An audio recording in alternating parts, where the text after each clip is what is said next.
My name is Майк Приснер. I joined the Army, left for basic training on my 18th birthday in June of 2001. I was assigned to the 10th Mountain Division, and in March of 2003 I was attached to the 173rd Airborne Brigade and deployed to northern Iraq. So when I first joined the Army, we were told that racism no longer existed in the military. A legacy of inequality and discrimination was suddenly washed away by something called the Equal Opportunity Program. We would sit through mandatory classes, and every unit had this EO representative to ensure that no elements of racism could resurface. And the Army seemed firmly dedicated to smashing any hint of racism. And then September 11th happened, and I began to hear new words like towel head and camel jockey, and the most disturbing, sand nigger.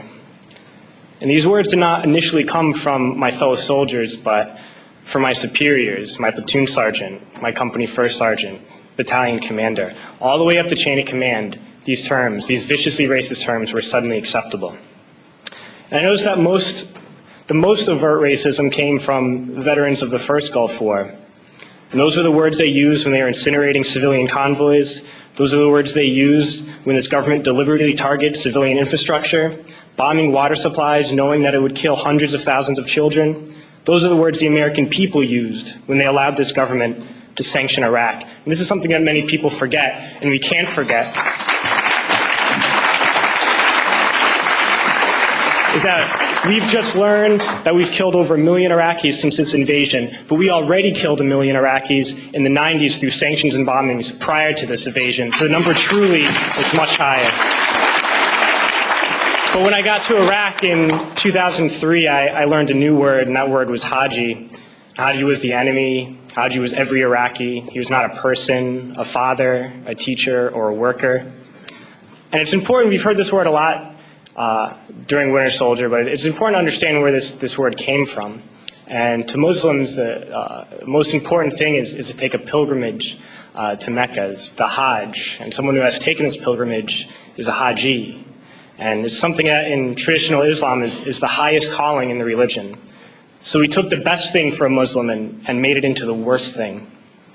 But history did not start with us, and since the creation of this country, racism has been used to justify expansion and oppression. The Native Americans were called savages, the Africans were called all sorts of things to excuse slavery, and Vietnam veterans know of the multitude of words used to justify that imperialist war. So Haji was the word we used. It was the word we used on this particular mission I'm going to talk about. And we've heard a lot about different raids and kicking down the doors of people's houses and ransacking their houses. But this mission was different, a different kind of raid. I never got any explanation for these orders. We were only told that this group of houses, 5 or 6 houses, were now property of the U.S. military, and we had to go in and make those families leave those houses. So we went to these houses and informed the families that those homes were no longer their homes. We provided them no alternative, nowhere to go, no compensation, and they were very confused and very scared and did not know what to do and would not leave, so we had to remove them from those houses. One family in particular, a woman with 2 small girls, a very elderly man and 2 middle-aged men, we dragged them from their houses and threw them onto the street. And arrested the men because they refused to leave, arrested the old man, and sent them off to prison. And at that time, I didn't know what happened to people when we tied their hands behind their back and put a sandbag on their head. But unfortunately, a few months later, I had to find out. We were short interrogators, so I was assigned to work as an interrogator. And I oversaw and participated in hundreds of interrogations. One in particular I'm going to share with you. It was a moment for me that really showed me the nature of this occupation. This particular detainee, when I was sent to interrogate him, he was stripped down to his underwear, hands behind his back, and a sandbag on his head. I never actually saw this man's face. My job was to take this metal folding chair and just smash it against the wall next to his head. He was faced against the wall with his nose touching the wall, while a fellow soldier just screamed the same question over and over again. No matter what his answer, my job was to slam the chair against his wall.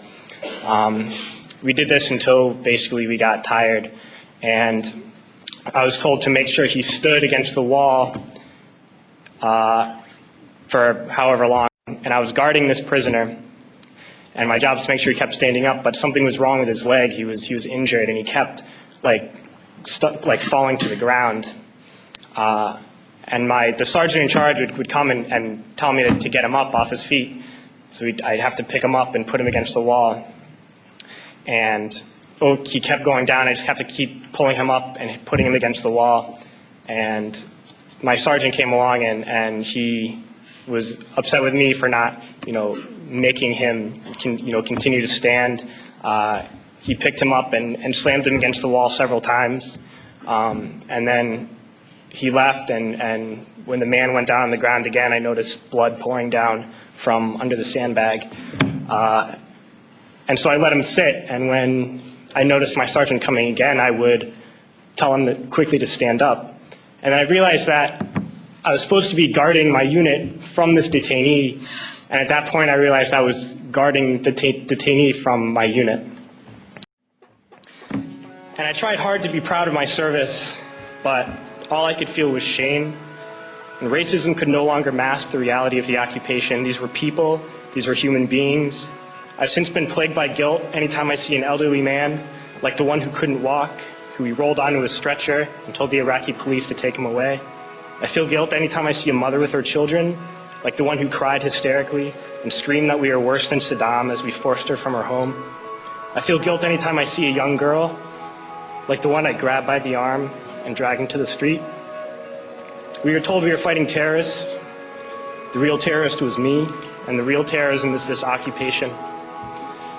Racism within the military has long been an important tool to justify the destruction and occupation of another country. It has long been used to justify the killing, subjugation, and torture of another people. Racism is a vital weapon employed by this government. It is a more important weapon than a rifle, a tank, a bomber, or a battleship. It is more destructive than an artillery shell, or a bunker buster, or a Tomahawk missile. While all those weapons are created and owned by this government, they are harmless without people willing to use them. Those who send us to war do not have to pull a trigger or lob a mortar round. They do not have to fight the war, they merely have to sell the war. They need a public who is willing to send their soldiers into harm's way. They need soldiers who are willing to kill and be killed without question. They can spend millions on a single bomb, but that bomb only becomes a weapon when the ranks of the military are willing to follow orders to use it. They can send every last soldier anywhere on earth, but there will only be a war if soldiers are willing to fight. And the ruling class, the billionaires who profit from human suffering, care only about expanding their wealth, controlling the world economy, understand that their power lies only in their ability to convince us that war, oppression, and exploitation is in our interest.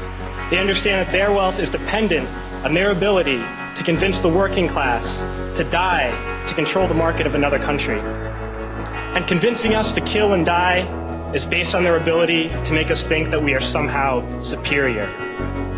Soldiers, sailors, Marines, airmen have nothing to gain from this occupation. The vast majority of people living in the U.S. have nothing to gain from this occupation. In fact, not only do we have nothing to gain, but we suffer more because of it. We lose limbs, endure trauma, and give our lives. Our families have to watch flag-draped coffins lowered into the earth. Millions in this country without health care, jobs, or access to education must watch this government squander over $450 million a day on this occupation.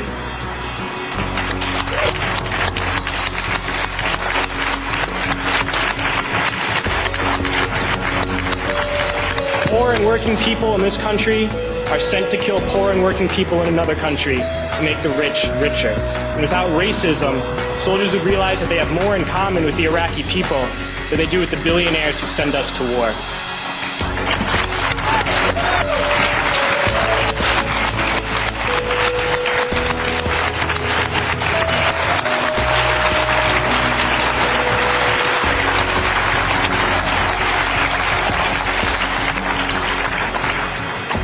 I threw families onto the street in Iraq, only to come home and find families thrown onto the street in this country, in this tragic and unnecessary foreclosure crisis. We need to wake up and realize that our real enemies are not in some distant land. They're not people whose names we don't know and cultures we don't understand. The enemy is people we know very well and people we can identify. The enemy is a system that wages war when it's profitable. The enemy is the CEOs who lay us off from our jobs when it's profitable. It's the insurance companies who deny us health care when it's profitable. It's the banks who take away our homes when it's profitable. Our enemy is not 5,000 miles away. They are right here at home. If we organize and fight with our sisters and brothers, we can stop this war, we can stop this government, and we can create a better world.